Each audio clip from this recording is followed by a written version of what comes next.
Zaman Tuhan Yesus masih berjalan-jalan di bumi ini, jiwa-jiwa pada waktu itu sama sekali tidak bimbang. Tidak bimbang bahwa dia sanggup dan mau menyembuhkan. Soal kesembuhan tubuh, mereka tidak bimbang. Kalau Tuhan Yesus datang ke suatu daerah dan jiwa-jiwa di sana mendengar kedatangan Tuhan Yesus, mereka segera membawa semua orang yang sakit dan meletakkannya di bawah kaki Yesus, dan Yesus menyembuhkan semuanya. Mereka tidak bimbang, saudaraku, akan kesembuhan tubuh. Apakah Yesus sanggup menyembuhkan dia, mau menyembuhkan dia? Tidak bimbang. Kapan Tuhan Yesus masuk ke suatu daerah, mereka segera memberitahukannya segala penjuru. Lalu orang-orang yang sakit dibawa kepada Tuhan Yesus, begitu banyaknya sehingga diletakkan saja di bawah kaki Tuhan Yesus. Dan Tuhan Yesus menyembuhkan mereka semuanya. Pada waktu Tuhan Yesus berkata kepada seorang lumpuh, "Hai anakku, dosamu sudah diampuni." Dosamu sudah diampuni. Maka orang-orang bimbang apakah Yesus dapat mengampuni dosa. Tetapi kalau mengenai kesembuhan tubuh, mereka tidak bimbang. Pasti sembuh. Datang saja pada Yesus. Tidak pernah ditolak Tuhan Yesus yang datang padanya. Sampai kepada kampunan dosa, keselamatan jiwa, mereka bimbang. Siapa orang ini bisa pula mengampuni dosa? Mereka bimbang apakah Yesus sanggup mengampuni dosa apa tidak. Pada zaman sekarang ini kebalikannya yang terjadi. Kebanyakan orang tidak bimbang bahwasanya Tuhan Yesus mau mengampuni dosanya, menyelamatkan jiwanya, dan dia pun selamat. Dalam hal menerima kesembuhan, kebanyakan mereka masih bimbang. Apakah Tuhan mau menyembuhkan mereka apa tidak? Apakah Tuhan mau memperhatikan saya apa tidak? Apakah kuasa Tuhan akan menjamah saya apa tidak? Mereka bimbang. Keselamatan jiwa mereka tidak bimbang. Pada zaman Tuhan Yesus kebalikannya. Kesembuhan mereka tidak bimbang. Tetapi keselamatan, keampunan dosa mereka bimbang. Siapa orang ini? Memang ia tidak bimbang akan kesanggupan Tuhan Yesus menyembuhkan penyakit orang kusta ini. Tetapi ia bimbang apakah Tuhan mau menyembuhkan dia apa tidak. Oleh sebab itu dia berteriak, "Kalau engkau mau, Tuhan Yesus, engkau sanggup menyembuhkan aku." Segera Tuhan Yesus berkata, "Aku mau. Untuk itulah aku datang." Tuhan Yesus berkata, untuk menyembuhkan penyakit. Nah, kebanyakan orang sekarang seperti orang penyakit kusta ini. Ya, dia memang tahu Yesus sanggup menyembuhkan. Tapi apakah Tuhan mau menyembuhkan saya? Mau menyembuhkan saya apa tidak? Tapi kalau mengenai keselamatan, mereka tidak bimbang.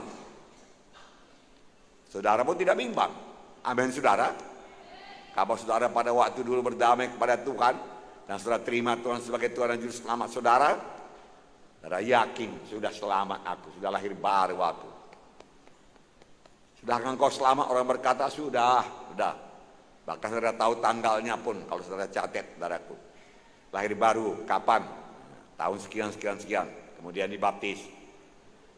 Ya, kenapa begitu, saudaraku?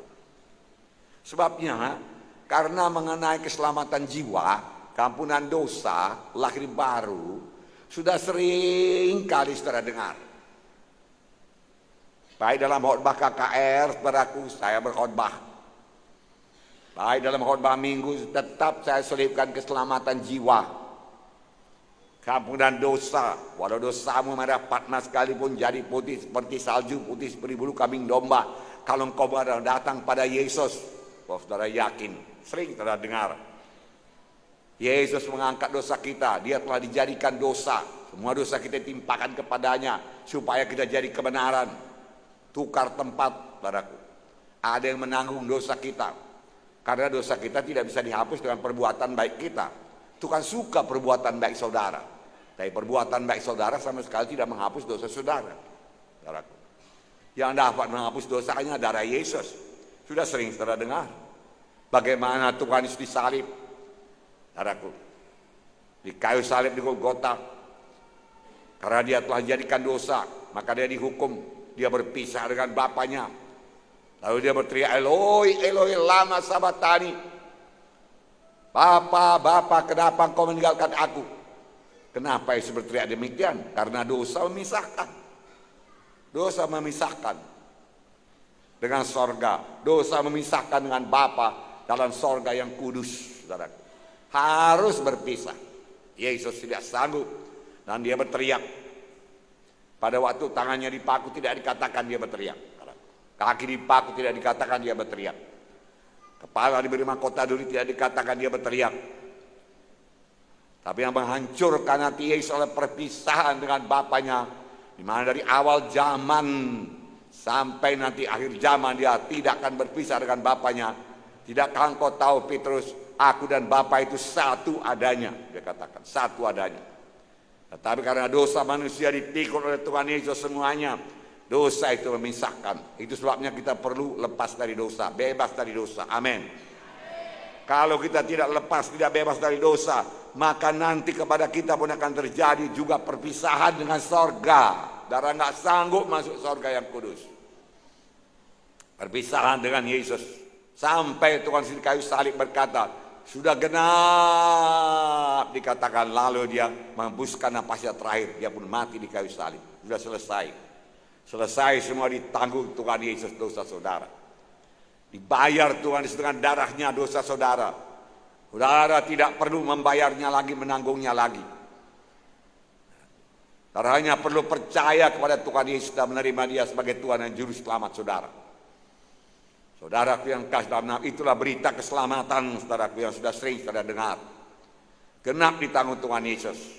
Bahkan saudaraku, saudara tahu sebelum dia disalib, dia dicabut dulu berbilur, luka-luka semua tubuhnya. Dan firman Tuhan berkata, oleh bilur-bilur Yesus, kamu sudah sembuh. Saya sudah sembuh oleh bilur-bilur Yesus. Amin. Ya, percaya terus saudaraku. Tidak bimbang saudaraku. Itulah yang mau saya kabarkan pada hari ini saudaraku. Sama seperti keselamatan saudara tidak bimbang, kesembuhan tubuh pun saudara tidak bimbang. Amin saudara. Yesus betul-betul mau menyembuhkan saudaraku, semua orang yang sakit saudaraku. Perasaan manusia ini berubah-ubah, berubah-ubah. Tapi memang kerap kali Tuhan memberikan sedikit rasa kesembuhan, puji Tuhan. Pupuklah itu terus saudaraku dengan iman yang teguh, saudara. Supaya genap dalam hidup saudara. Pertama, Tuhan Yesus mau menyembuhkan semua orang. Semua jiwa-jiwa yang datang padanya. Semua, saudara, semua tertulis, saudara. Banyak contoh, saya bacakan pada saudara. Tuhan Yesus tidak pernah menolak untuk menyembuhkan orang sakit yang datang kepadanya. Tidak pernah Tuhan Yesus berkata kepada orang sakit tersebut, bukanlah kehendaknya untuk menyembuhkan orang sakit. Menyembuhkan orang sakit adalah prioritas utama dalam pelayanannya. Bahkan saudaraku ada yang mengatakan 70% daripada pelayanan Tuhan selama dia di bumi ini menyembuhkan penyakit, mengusir setan, saudaraku. Disertai dengan tanda ajaib dan mujizat. Kemudian dia mengajar, saudaraku, mengajar. Tetapi dia terutama mengajar murid-muridnya. Matius 12:15b berkata, banyak orang mengikuti Yesus dan ia menyembuhkan mereka semuanya. Itu Matius 12:15b. Banyak orang mengikuti Yesus. Dan Tuhan Yesus menyembuhkan mereka, sebahagian tidak, semuanya. Saudara berkata, apakah orang yang datang itu ada yang besar dosanya, ada yang kecil dosanya, sedikit dosanya? Ya tentu saja, tapi semuanya sembuh. Saudaraku. Begitu kemurahan Tuhan, saudara, dia tidak menolak. Nah, saudaraku, memang adalah kehendak Tuhan, adalah kehendak Tuhan sampai sekarang. Karena Tuhan sudah berubah untuk menyembuhkan semua orang yang sakit. Matius 14, ayat 34-36. Setibanya di seberang, mereka mendarat di Genesaret. Ketika Yesus dikenal orang-orang di tempat itu, mereka memberitahukan di seluruh daerah itu. Maka semua orang yang sakit dibawa kepadanya. Begitu percayanya mereka Yesus menyembuhkan penyakit, sehingga waktu Yesus sampai di Genesaret, mereka kenal itu Yesus. Mereka menyebar, mengundang semua orang yang sakit di seluruh daerah itu, lalu membawanya kepada Yesus. Apa yang terjadi ayat 36? Mereka memohon supaya diperkenankan menjamah jubahnya, dan semua orang yang menjamahnya menjadi sembuh. Semua orang yang menjamahnya menjadi sembuh. Tidak ada yang tidak sembuh, saudara. Begitu murahnya Tuhan Yesus mengenai kesembuhan. Karena dia tahu dia akan berbilur-bilur menyembuhkan penyakit. Jadi bukan dosa saja yang ditanggung Tuhan Yesus, penyakit pun sudah ditanggung Tuhan Yesus. Di akhir zaman ini penyakit bertambah-tambah. Karena itu pekerjaan setan, saudaraku. Nah, saudaraku, hanya menjamah jumbai jubahnya saja, saudaraku. Sebab dari rumah dia sudah percaya. Dia datang ke situ, aku datang untuk disembuhkan. Aku datang, mujizat akan terjadi. Aku pasti sembuh, Yesus pasti menyembuhkan aku, dia tidak akan menolak aku.